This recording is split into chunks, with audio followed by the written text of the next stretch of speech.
Today we are going to talk about the continuation of atomic size. So let's do that. So periodicity of atomic size. In the last class I was talking about the variations and how it happens exactly. What is atomic size and how does it vary? So from there we continue. So what did I say? Help me out. Periodicity of atomic size. What happens from left to right? Size should decrease. Right, and from top to bottom, as we move from top to bottom, size will increase. Okay, so this is what we have discussed in the last class. Now let's move further. That is irregularities. Okay, so first irregularity, that is radius of fluorine. I think in the last class I have stopped with this question. What we observe practically, that is fluorines and neons atomic size, we see that from left to right size should decrease, but when you point out the elements, what are the elements? First of all, help me out. Lithium, beryllium, boron, carbon, nitrogen, oxygen, fluorine and neon. So when you plot the order, okay, from left to right size will decrease. So while it comes to fluorine and neon, we see that size is increasing. And I asked you to verify what could be the reason. And the reason is very simple. We have studied that among all the things, we have seen that the noble gases, what is the radius? The reason is very simple. We have studied R covalent is less than R metallic is less than R van der Waals. And I told you very clearly that van der Waals force van der Waals radius is the largest radius among all, largest. So this reason, so for helium, neon, argon, krypton, xenon and radon, they are all what? Noble gases. And for noble gases, what is the radius that we calculate? R van der Waals. So the point is very simple. For radius of fluorine and radius of neon, we see the irregularity because neon is a noble gas whose radius is calculated by van der Waals. Okay, fine. So just take this point. Before I get to this, let me continue the next one also. Second one, that is, if you talk about the elements that are present in the third period, okay, elements of third period.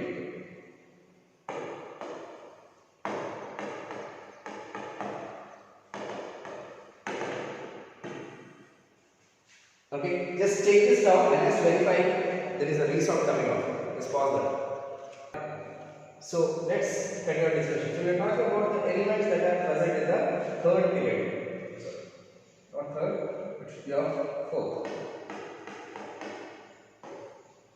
Okay, so fourth period we can see that these are the elements, and according to our logic, from left to right size should decrease. And what is happening? Let's see.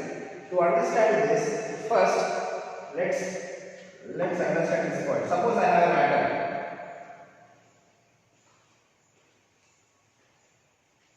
Okay, so suppose this is my atom. Now this species that I am talking about, this is the center of the nucleus, and the center of the nucleus we have very number of electrons around. Okay, so there are many layers and layers of that is this thing, and we have the electrons in the outermost shell, and the inner electrons are also present. So we have the inner electrons also. Okay, so this is my nucleus. Now here is the point. There are two kinds of forces that we need to understand. One, the force of attraction between the nucleus and the valence electron. There is a force of this side called as force of attraction. Okay, and there is also another kind of force that I am representing with this. Between this electron and this electron, there is another kind of force, that is force of repulsion. Okay, try to understand the point. Force of attraction between the nucleus and the valence electron. Not only valence electron, any electron, there is a force of attraction. We know it. Okay. Force of repulsion one electron and another electron, because they are all negatively charged. Okay, so there is a repulsive forces between the electrons. There is an attractive force between electrons and nucleus. Now it is like this: force of attraction, force of repulsion. Between these two, who will win? Whoever wins, basing on that, the size will be. So remember this point. As we move from left to right, size should decrease. So we see the 1.4, 1.3, 1.2, 1.8 and all. So this variation, you can see that force of attraction is dominating than force of repulsion. The second factor, when you look at this section, from chromium, this is important, very important. From chromium to copper, the size does not increase variably. Huge increment we not see, because the force of attraction is almost equal to the force of repulsion. Whatever the force of attraction between the nucleus and the valence electron is there, for the force of attraction, that is almost counterbalanced by the force of repulsion. One more time, force of attraction between the electrons and the nucleus is counterbalanced by the force of repulsion, such that we say they are almost all same, and that's why the radius does not show huge increment.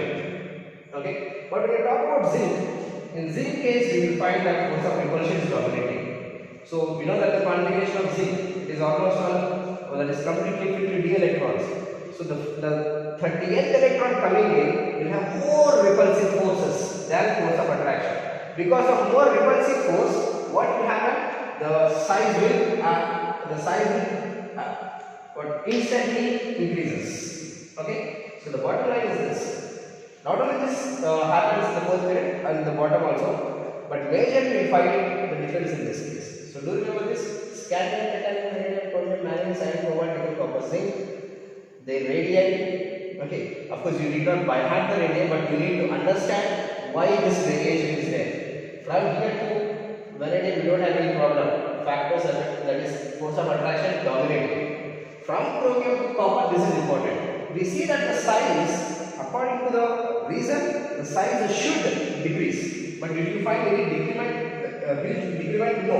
1.8, 1.7, 1.7, almost the same. 1.7, almost the same. 1.6, 1.5. So what is the reason for this almost similar size? The reason is the force of attraction is counterbalanced by the force of repulsion, such that size is almost all same. And what is the reason for sudden increase in the zinc? Now here again, the force of repulsion is dominating than force of attraction. Clear? Okay. Take this down. We'll see the next. Okay. So hope you understood. Very simple point. Two exceptions. So let's take the third exception. That is radius of aluminum and radius of gallium. We find that radius of aluminum and radius of gallium is almost same again. Almost same. Now the reason, I write it in red. I hope you will understand. That is,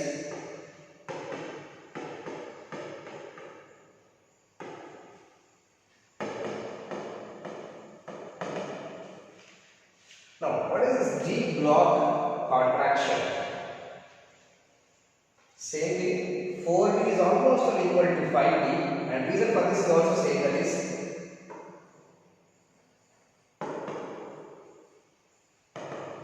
Lanthoride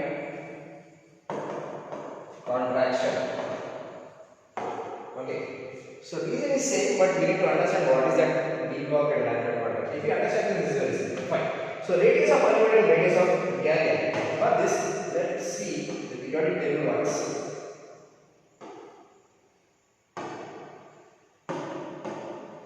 Alright, so now you can see here aluminum and gallium. From left to right, size is decreasing, no doubt. From top to bottom, size is increasing, no doubt. But for aluminum and gallium, what is the configuration of aluminum? If you write the configuration of aluminum and gallium, atomic number of aluminum 13, atomic number of gallium 31. So here you can see the 13, 1s2, 2s2, 2p6, 3s2, 1. Okay, so that is the configuration for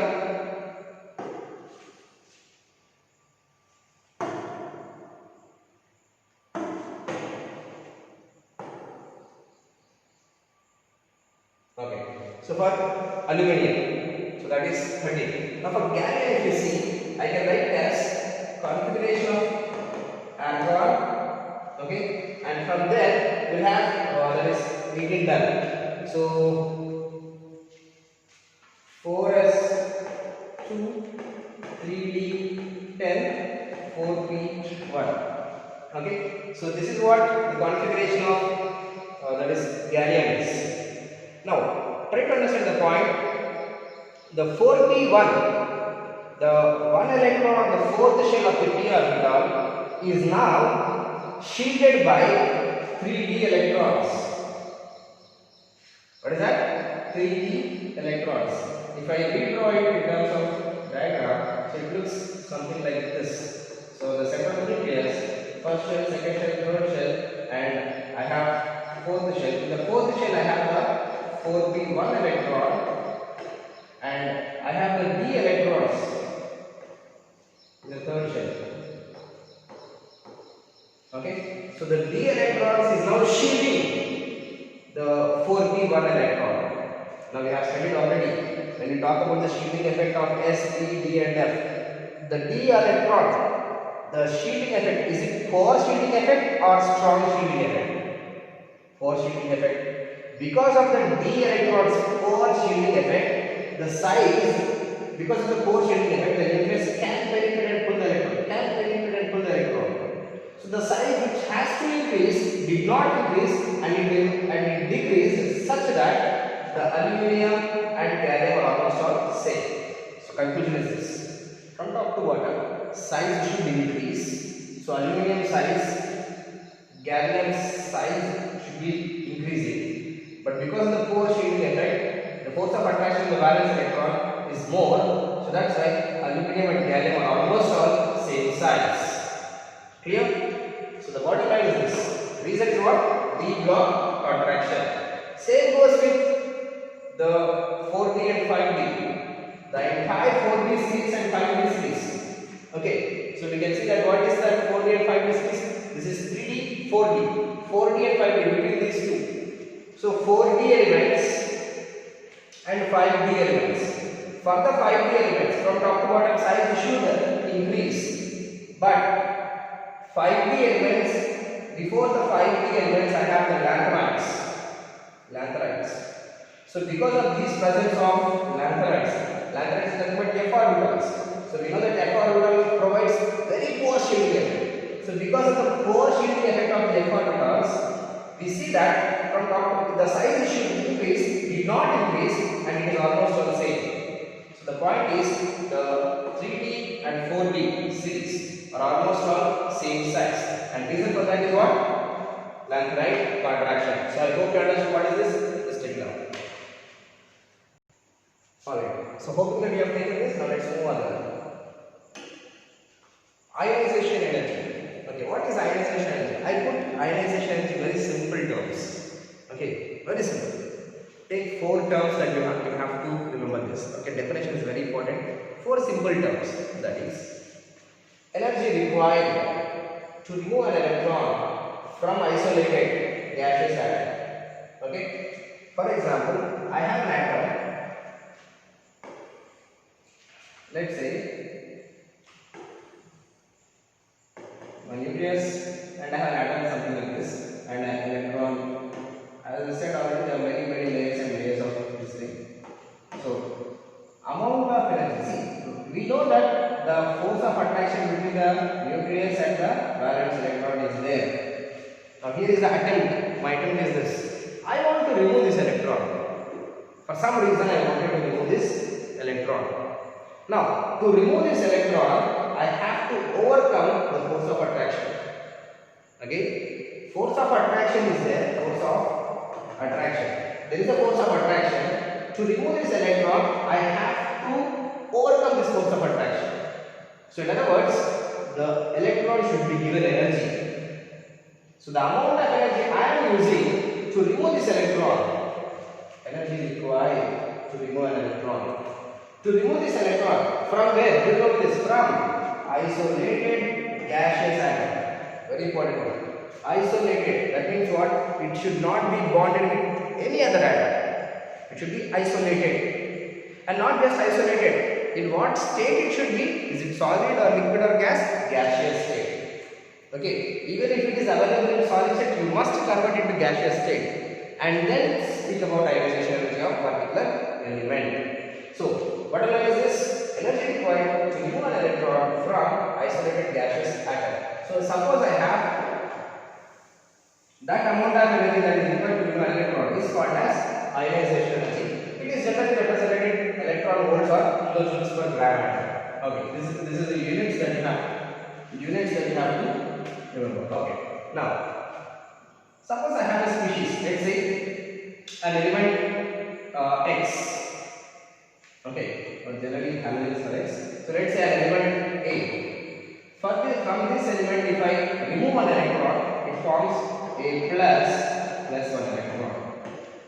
Okay, and for this change, whatever the energy difference that is there, that is termed as IE. Okay, the delta H is termed as what? Ionization energy.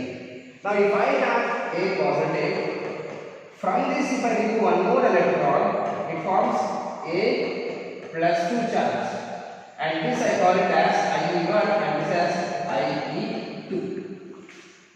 Suppose I have a plus 2, from this I am removing one more electron and I am getting a plus 3, and this is called IE3. Now I question you all. Give the order of IE1, IE2 and IE3.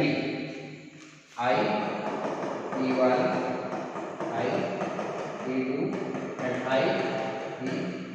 What should be the order of IE1, IE2 and IE3? I hope most of you have answered already. That is, the IE3 value is greatest than IE1 and IE2. Okay? Pause and think why it should be. Very simple. The reason is, from the neutral atom, I am removing one electron. From the positive atom, I am removing one more electron. Okay? Just to explain it, I can use the species like this, which we have already discussed in fact. Suppose I have magnesium plus and magnesium plus 2.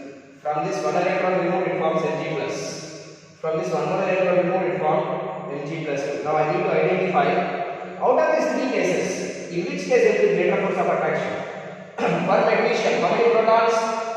Questions related with the size and all, answer this way only. Okay? Magnesium, how many protons? How many electrons? We have 12 protons, 12 protons, and how many electrons does that has? It has, for magnesium, 12 electrons. For magnesium plus I have only 11. For Mg plus I have only 10. Now again, think in which case there is a greater force of attraction. In this case I have a greater force of attraction. Yes or no? So in this case there is a greater force of attraction.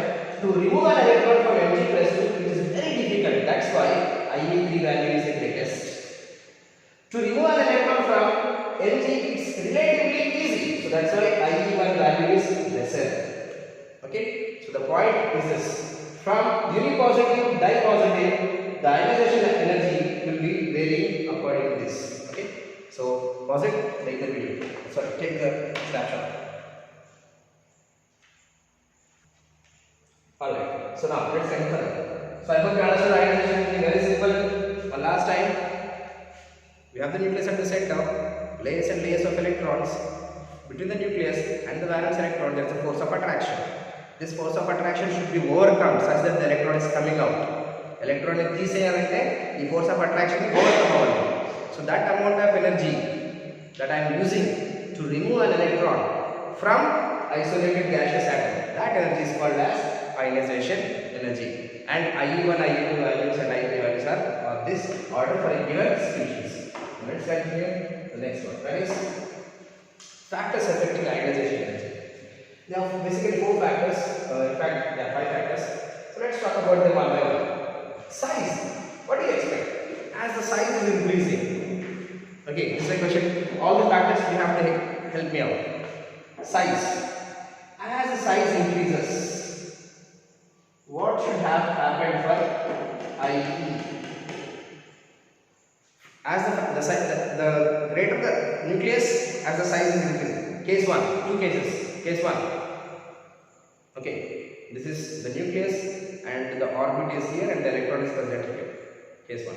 Case 2, nucleus and the electron is somewhere here. Not here, somewhere here. So case 1 and case 2. In these 2 cases, in which case I can remove the electron easily? Obviously, in case 2 case I can remove the electron easily. So that's the point. So we can say that as the size increases, ionization energy will decrease. You need not use more energy to remove the electron because the size is greater. So force of attraction is lesser. So ionization energy will always be lesser. What about Z effective? What is Z effective? Effective nuclear charge. More is the force of attraction by the nucleus. Then the electrons are closer to the nucleus. So very difficult and it is difficult to remove an electron. So ionization energy should be higher. So if Z effective is greater, then IE value should be greater. If sigma is greater, I told you already. What is sigma? Shielding effect or shielding constant. Okay, if nucleus again in the center, if the strong shield is there, case 1, very strong shield. Case 2, nucleus, very weak shield. In which case I can remove the electron easily? In the very weak shield I can remove the electron easily. Strong shield I cannot remove the electron. In the strong shield, we know that in the strong shield, what happens? The nuclear force of attraction cannot reach the electron, so I can remove the electron easily. One more time. If the shield is strong, the nuclear force of attraction cannot reach the valence electron, strong shield. So I can remove the electron easily. In the other case, if the shield is weak shield, the nucleus force of attraction can penetrate and pull the electron. So it is difficult for me to remove the electron. So bottom line is this.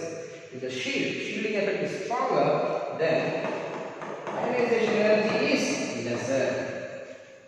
Okay, understood everyone? Very important. Okay, just revise it, read it again. Now coming to the electronic configuration. We know that electronic configuration, the point is this. In atomic structure chapter, you might have studied that half-filled and fully filled orbitals are more stable. Half-filled and fully filled orbitals are more stable. So electrons, to remove an electron from half-filled and fully filled, the ionization energy is greater. Okay, because they are stable, from the stable species, I cannot remove the electron easily. Alright. Lastly, shape of the orbital. Again, the same order of sigma. S, P, D, and F. Okay, so S, P, D, and F. The greater the S character, not the S character, the S orbital electrons are closer towards the nucleus. The S electrons are closer towards the nucleus. Hence, the S. Excuse me. Okay, there's a disturbance. So, I'm talking about S. So S electrons are closer towards the nucleus than P, and F. Okay, the point is very simple. S electrons are packed at one region only and they are slightly closer to the nucleus. P orbitals are scattered and little farther from the nucleus. D and F are very much scattered. So, point is this, shape of the orbitals. S, P, D, F. So this is the order of ionization energy also.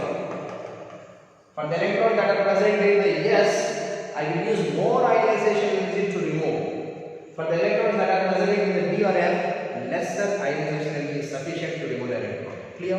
Alright. So just take this down and further discuss. Alright. So moving ahead. Periodicity. Yeah. We understood what is ionization energy, and now we are going to talk about the periodicity. Okay. So as we move from left to right, ionization should increase. Reason? From left to right, what is the reason? That both of them can be explained by the size, okay, by the simple term that is size. But actually from left to right, the Z effective is the deciding factor. Remember this? Z effective is a deciding factor. And from top to bottom, size is a deciding factor. Size is a deciding factor. There is something called as DF, deciding factor. Okay. The point is this: as we move from left to right, ionization is increasing because Z effective. What is happening for Z effective? Is it increasing or decreasing? Z effective from left to right, is it increasing or decreasing? Ionization should increase. Yes or no? Greater the Z effective, greater is the ionization. Now, ionization from top to bottom is decreasing. Why? Size is increasing.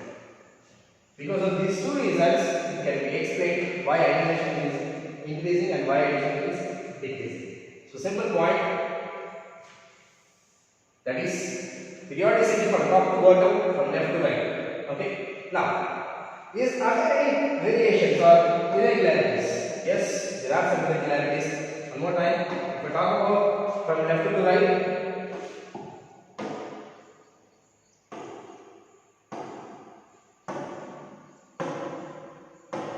So from left to right, we know that the size, Z effective from left to right, Z effective is increasing. So if Z effective is increasing, force of attraction on the valence electron increases. It's very difficult to remove an electron. Alright. So basing on that, from left to right, ionization energy should increase. So if you write the order, lithium is less than, beryllium is less than, boron is less than, carbon is less than, nitrogen is less than, and so on. Okay. But in reality, what you observe is something different. And how do you explain that? That's important. First, irregularity. That is the second and third period. We have the following things. If you understand the period, what is the second period? Lithium, beryllium, boron, carbon, nitrogen, oxygen, fluorine, neon. These are the elements. Now do focus on this one which I am going to explain. From lithium to beryllium, from left to right, the order should be this. No doubt, according to the regular trend. But there is an exception, that is between boron and carbon. Between boron and carbon, the beryllium. Sorry, between beryllium and boron, not carbon. Between beryllium and boron, I have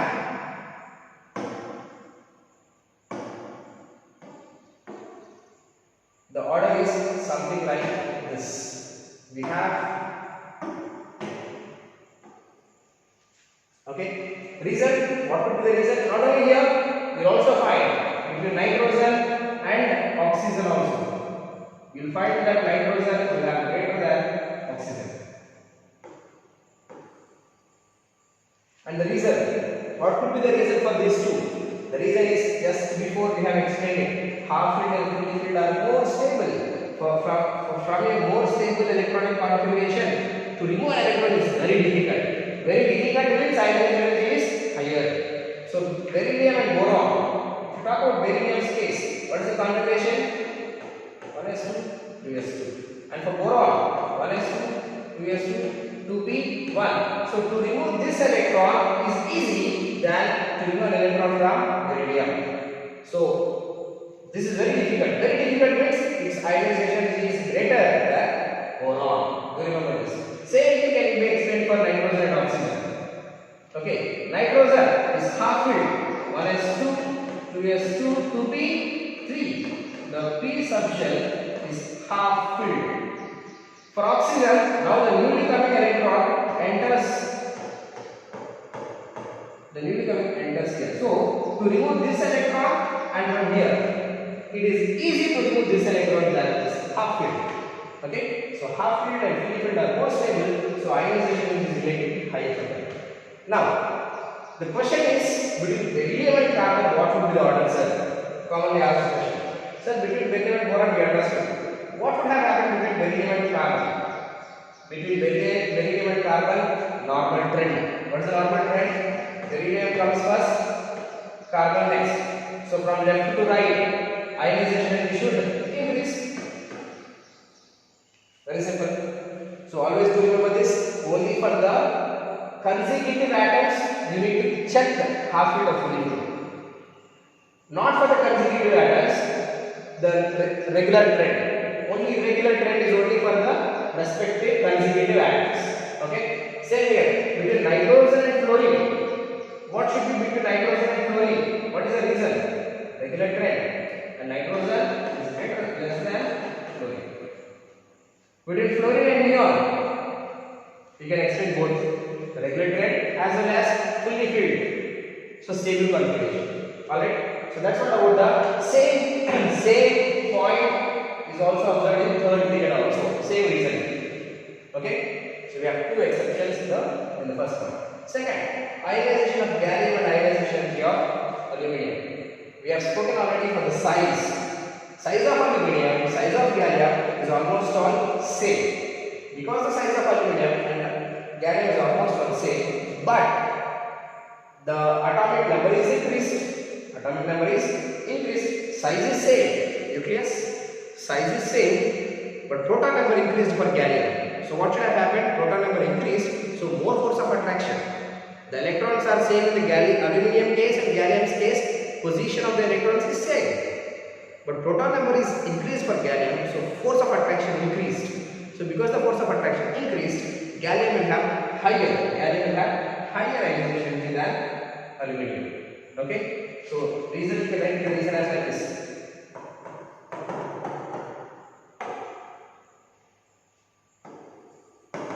Number of protons increased in gallium. Then what about the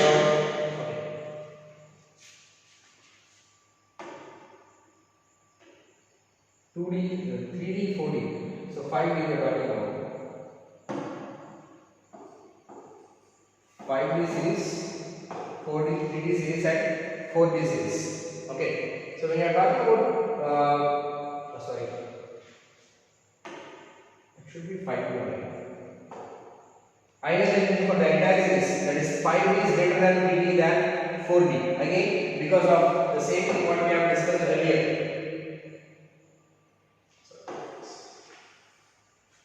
Okay, so we can see that the electrons that are present here. Okay, this is our 3D, 4D, 5D. 4D and 5D, the size is almost all same. And because the size is almost all same, and the proton number is increasing for this will have higher ionization. So 4D will be greater than 3D. Alright. So 3D is greater than 4D? No, it's wrong. Alright, just correct it.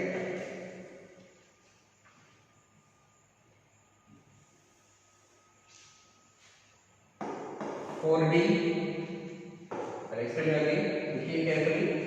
The size of the 4D. Okay. In fact, from the beginning, this is my 4D, 5D, 6D, 3D, 4D, 5D. Okay. So for the 3D, I don't have any problem. We have discussed it already. I am discussing about this and this, 4D and 5D. When I am talking about 4D and 5D, for this series, there are lanthanides coming in. So because of this, we can see that contraction is taking place, and because the contraction is taking place, size is same, which is like this. So they both have same size, and because they both have same size, but the proton number is increased for this. If the proton number is increased for this, more force of attraction. So ionization energy of this will be greater than this Here everybody, ionization energy of this, that is 5D, is greater than 4D.